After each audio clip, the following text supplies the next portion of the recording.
How's everybody? Welcome to Essence. I'm Rodney Ellis from Houston, Texas, and my role is to let you know how important the investments from the Biden-Harris administration have been to help us bridge the digital divide. So I want you to know with that over $20 billion plus. In Houston, Harris County, we provided 70,000 devices with broadband connection via Wi-Fi and LTE capabilities, 30,000 Chromebooks, 15,000 Chromebooks with LTE, 15 with Wi-Fi capability, and it is not over with yet. What you're gonna see is a firepower panel of the greatest civil rights leaders in the history of America coming on this stage shortly. I want to thank Leslie Ward and Tanya Lombard from AT&T for making this possible. And now it is my opportunity to tell you, get ready, because you're about to see an outstanding conversation. Thank you so very much. Please welcome to the stage our moderator, President and CEO of the National Coalition on Black Civic Participation, Melanie Campbell.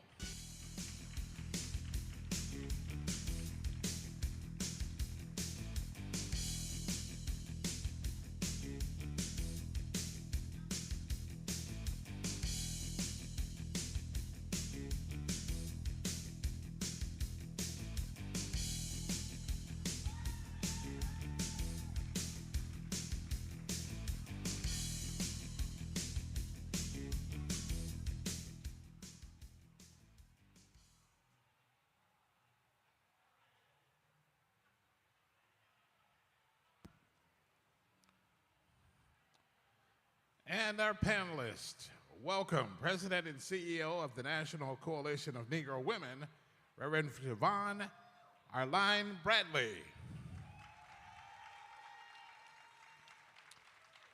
President and CEO of the U.S. Black Chambers, Ron Busby Sr. President and CEO of the National Association for the Advancement of Colored People, Derrick Johnson. Oh, the vote, that's nice. President of the National Urban League and former mayor of this great city of New Orleans, Marc Morial. And founder and president of the National Action Network, Reverend Al Sharpton.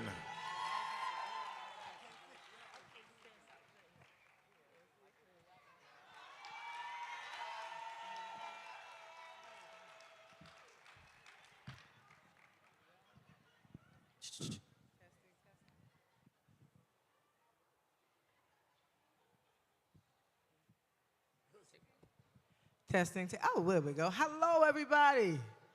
How are you doing? Thank you so much. First, I want to thank Rodney Ellis from Harris County Commissioner for his remarks today. And so, colleagues, how y'all doing? We have an Essence Fest 30th, and Party with a Purpose is in full effect. So this panel, Connecting Changes Everything. It's about honoring and celebrating 3 decades of cultural empowerment while looking towards a future of digital inclusion and accessible connectivity for everyone. The panel will explore the enlightenment of technological progress, emphasizing the roles of initiatives like the Universal Service Fund and the Affordable Connectivity Program. It's about those billions of dollars that are moving into the states. We will also illuminate the critical role of empowering our youth, equipping them not just with affordable internet, but with the connections needed to harness learning, innovation, to become the leaders of our future. Thank you to Leslie Ward and Tanya Lombard at AT&T. Can we give our sisters a round of applause for hosting this very important panel? The importance of connectivity and the work being done. Again, thank you, Brother Rodney in Harris County, Texas. So, y'all ready? All right.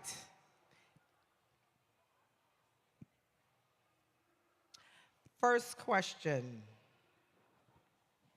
Derrick Johnson. Are you ready, my brother Derrick? Limited access to connection has created barriers that affect us economically, educationally, and politically. What can be done to loosen those barriers? So first of all, elections have consequences, and we need to make sure that the money allocated by Congress actually gets to the communities and the people in need. But I'm going to flip the question. We need to talk about what we have more so than what we don't have. The concept of PayPal came from an African nation called Kenya because they didn't have connectivity in terms of hard wires. And they would trade based on their SIM cards. And they were able to make lemonade out of lemons. African Americans in this moment, we have more connectivity than we've ever had. When my mother, who was digitally illiterate, used Facebook to communicate with her community, then I know that we are far advanced. So in many of these conversations, let's start talking about what we have, how we can maximize that, and how we can innovate from all the creativity that come throughout our communities. Thank you, Derrick.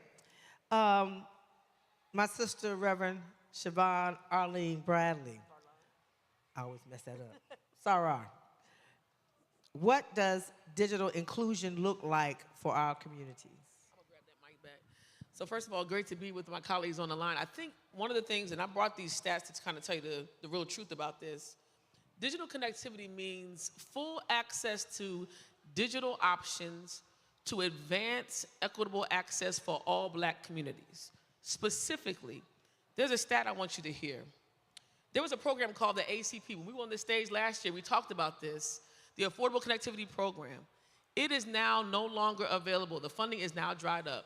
23 million households in the United States benefited from this program, and 1 in 4 of them were Black families. So when you lose funding to be able to have access, what we're looking for now is, 1, creating representation spaces. Black women, we are only 14% of the STEM jobs that are out there in technology. Digital connectivity also means cultural representation and digital literacy. If you wake up in America and don't have access to digital options, you can't bank, you can't go to work, you can't engage in your household, you can't pay your own bills. And so for us as colleagues, we are saying that we are asking Black communities to collectively push on how do we ensure that digital divides not only close, but we end them. I think the last thing is this. It is also about generational investments. We saw millions of dollars come down from the infrastructure bill that came from the President of the United States in this current administration. We also have to make sure that we're tracking those dollars in our states. And to do that, that requires us to advocate and ensure that we are all on the same page around digital literacy in Black communities. Thank you. One of the things, before I go to our next illustrious panelist, just I did want to lift up a couple of things about AT&T. In the world that we all work in collaboration with AT&T, under the direction of our sister that I mentioned earlier, Tanya Lombard, connection in our world is everything. Yeah. The opportunity to gain employment, to educate yourself about voting, as Derrick mentioned, accessing telehealth, and economic resources all require connectivity. We are so glad to have this group. Can you give this panelist another round of applause? I just happen to get to work with a lot of them on the ground a lot, and they work hard for our community. We work together. We are in coalition. We are not in competition. We are in coalition. Say coalition. Coalition. And AT&T commitment, this is important to know for those of you all who are in Louisiana, has been phenomenal. AT&T has invested nearly $2.1 billion, say billion with a B, in the local network infrastructure from 2019 to 2023 to connect more people to greater possibility. Additionally, AT&T has opened a connected learning center in Louisiana to provide access to high-speed internet, computers, and education resources. They are lead sponsor for this Party with a Purpose, so give AT&T another round of applause. And so now we move on to our brother from New York, Lack of access, Reverend Al Sharpton. Rev, lack of access equals a lack of participation in major moments that impact our communities. Could you please talk about why having broadband for all is even more necessary than ever before? Well, broadband for all is more necessary than ever because more than any time in the history of the world, we are a digital and technological connected society. So everything that affects us goes now online. You can talk all you want. If you're not connected, you don't even know what's going on in the world. We all live by these phones and what comes through. If you're in an area that is not covered, then you are basically isolated from the world. Your children cannot be properly educated. They grow up with a cultural denial. And that is why I think it is important, I think Reverend Shavon said it, that we see the politics of this, of what goes through Congress, which means that's how we vote. People talk about, I don't see what to vote for. That smartphone in your hand is one thing to vote for, so you don't have a dumb phone in your hand. And I think that we need to understand all of this comes with politics. That's why everyone on this stage, we represent national organizations that pressure this stuff, because if it was up to them, they'd leave it where there'd be no connection. Do you ever notice that every time anything happens, Trump's side got things all over the internet? And one of the things that we have not done well is rapid response. And you've got to learn how to get the information out there, because people believe the first thing they hear. That's right. And you've got to be able to deal with it quickly, but if our communities are cut off from the connection, then we won't be able to do that. And that's why it's so important. Many of you know I used to, when I was a kid, I was around James Brown, the godfather of soul. I'm around now the godfather of politics. Maxine Waters is in the house. Yes. Give Maxine a hand. Auntie Maxine. You thought I didn't see you. Thank you, Rev. Brother Busby, how have you seen the lack of access directly impact Black communities and businesses? Great question. So we all went through the virus together. Yeah. As a Black community, we lost 41% of all Black-owned businesses between the months of February and April of 2020. 442,000 Black firms closed. And when we surveyed them, they said the reason that they closed was not because they were in the wrong industries. It was not because of lack of knowledge. It was because of the information that they got. And as Reverend stated, it was slow, it was bad, and we didn't trust it. We've got to be more informed about technologies that are coming down. The second thing, Black businesses are really on the internet. We are the ones that are creating the brands. Other communities follow what we do.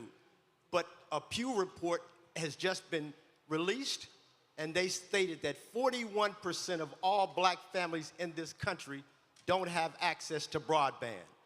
That can be addressed immediately, and when we have partners like AT&T, and when we have organizations like the ones that are sitting at the table, information is important. Right now, the attack on DE&I is happening, but people don't really understand that. They talk about diversity and inclusion. Understand this, it's not about DE&I that they are attacking, it's you and I. And we've got to make sure that we're communicating, that we're sharing information, and we're also in front of the conversations as opposed to waiting for the attacks to happen next. Thank you. Last and certainly not least, our brother Marc Morial, celebrating the 30th anniversary of Essence. Give it up now. And I know this is not on What's my up, script. New Orleans? Marc, let me finish introducing you.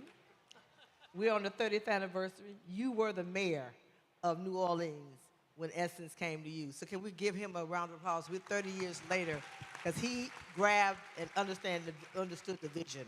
So Marc, close us out with this, answering this question. What is digital inclusion, and why should we care, and how do you tie that to what's happening right now and how we fight for our rights and freedoms in this country. Well, first of all, it's a joy and a pleasure to be with all these powerful leaders. Give it up for these powerful leaders, colleagues, of course, Representative Waters. And it's great to see all of you. How many of you is this your first Essence? Got a lot of first-time comers. Gives the first-time comers a round of applause. If you came to Essence 20 years ago, you, in all likely, made your reservations over the phone.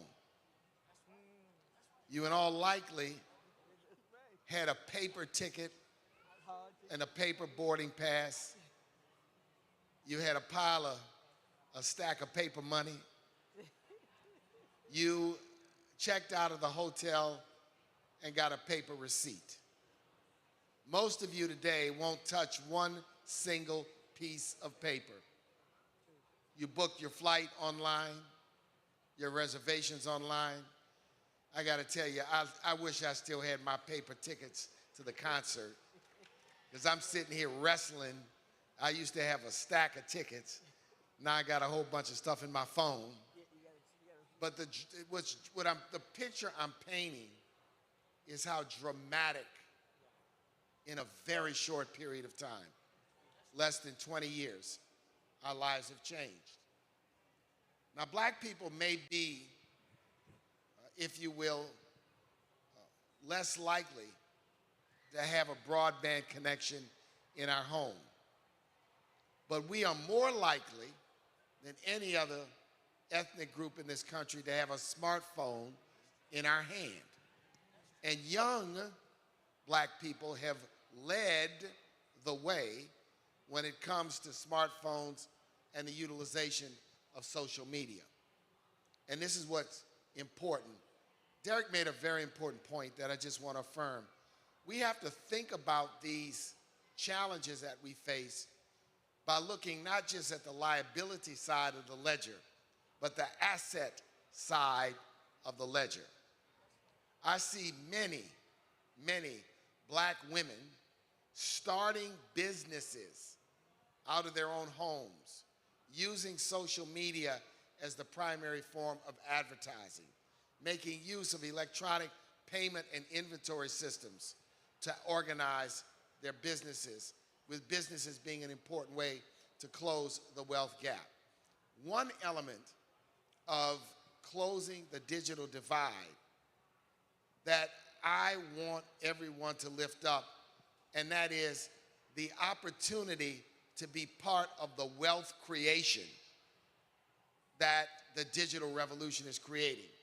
When you think of Google, when you think of Meta, when you think of Microsoft, when you think of Tesla, when you think of these technology companies that have built enormous wealth, they are building that wealth because we choose and we're required to be consumers of their products. We need to become producers, job creators, owners of these businesses. And we've got to continue to bring pressure on the access to capital issue. What the Fearless Fund has dealt with is an absolute outrage. The idea that the Constitution of the United States prevents you from creating a program or an initiative to lift up the locked out and the left out, to me, is a torturing of the logic of the Constitution. I want to say that again. The fight we have today is that the constitutional principles of the 14th Amendment and the Equal Protection Clause that were designed to address racial inequities, to promote racial justice, are now being twisted and turned by a right-wing Supreme Court against us. So issue is joined. But let me make one last point about all of this. If all we are doing is talking about this and not recognizing that who we vote for and who we put in office impacts this, That's right. then we're not recognizing most recent history. Right. This Supreme Court is jacked up Right. because of the 2016 election. That's right. When the turnout was not in Detroit and Milwaukee and Philadelphia in our communities as we needed it to be, it empowered 45 to pack the court with right-wing justices. So I connect the discussion about policy with who is making policy. And who makes policy in this country is the people who are elected to office. Like it or not, they're going to call the shots. Yeah, that's right. So we got to be involved in that process. Okay. Rapid fire. We got 1 minute. What, and Rev, I'll start with you, is what, thank you, Marc, the one thing we want folks to do when they leave here? One thing is vote. I mean, you've got to vote. You cannot let them trick us into not voting all the way down the ticket. And this is not about who you like. This is about who likes us. There's nothing that somebody that has been in office 4 years can tell me why they ought to go back now and tell me that I ought to like them because they had a mug shot and got caught with a porn star. That is not somebody talking my agenda. I think we have to vote. We have to understand they're going to try to con us and give us 2 excuses or many excuses on why not to support things. This is not about 2 old white men running for president. This is about us being empowered, being protected, and who is going to serve our interests. That's it. Derrick. We cannot allow our folks to get caught up in ageism. I'll take a senior, seasoned, wise person any day over a liar. And so we are in this space now that all of the distractions are taking up the air, and we need to get focused on the outcome, and that's winning in November so we can have a future in this democracy. Okay, real quick. Ron, Shavon, Marc, close us out. Make America great again. We're going to hear that a lot. Hold up, because I want America to be great as well. But the only way we're going to have a great America is when we have a great black America. And the only way we have a great black America is when we have great black-owned businesses. For those of you that are out here that have black-owned businesses, onboard your business so that we can find you. BYBLACK.US. And lastly, support black-owned businesses. And most importantly, vote. So to everyone in the room, we also need you to run for office. This representation issue that we have right now across the board, not only black people in office, but black people of all ages and stages in these offices. And don't forget to not vote down ballot. We cannot just vote for a president of the United States. We have to vote for our Congress leaders, our state leaders, from down to the dog catcher, all the way down the ballot for people that are for us, by us, and only us.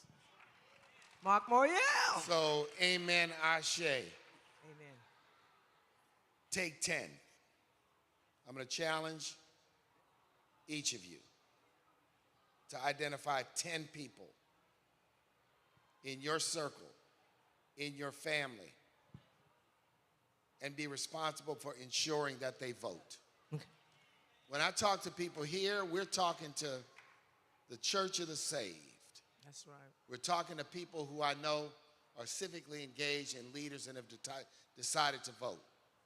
We have work to do. We have to take the message that and the energy that takes place here in New Orleans and take it back to our communities in Georgia and Mississippi and South Carolina, Pennsylvania and Michigan, all across the nation. And then number 2, we can't fall for the okey doke. See, here's the okey doke. The okey doke are going to be those digital ads. Yeah. That's Like right. Don't believe the hype. 2016. Many of them are going to be targeted at our young black males. They're going to be targeted to our community, and they're going to say, don't waste your time. Don't vote. All politicians are sellouts. They haven't done you right by this. They haven't done you right by that. Send a message and don't vote. And these ads are going to be pretty, and they're going to be beautiful, and they're going to use artificially intelligent images that look like us. That's right. And sound like And they're us. going to That's run right. That's the right. biggest con game on black people than you've seen. So what is it is? Caveat emptor, buyer beware. Let us condition our community right now that this campaign of deception and distraction is on the way. That's right. On the way, so that when we see it, we don't fall for it. So let's vote. That's it. Thank you all. So we understand that digital equity is what? Power. We understand digital equity is power. We understand that the vote and digital equity go together in these 21st century. So thank you, Essence. Thank you, AT&T, Global Black Economic Power, Economic Forum, and all of my colleagues. It was great to be your moderator today.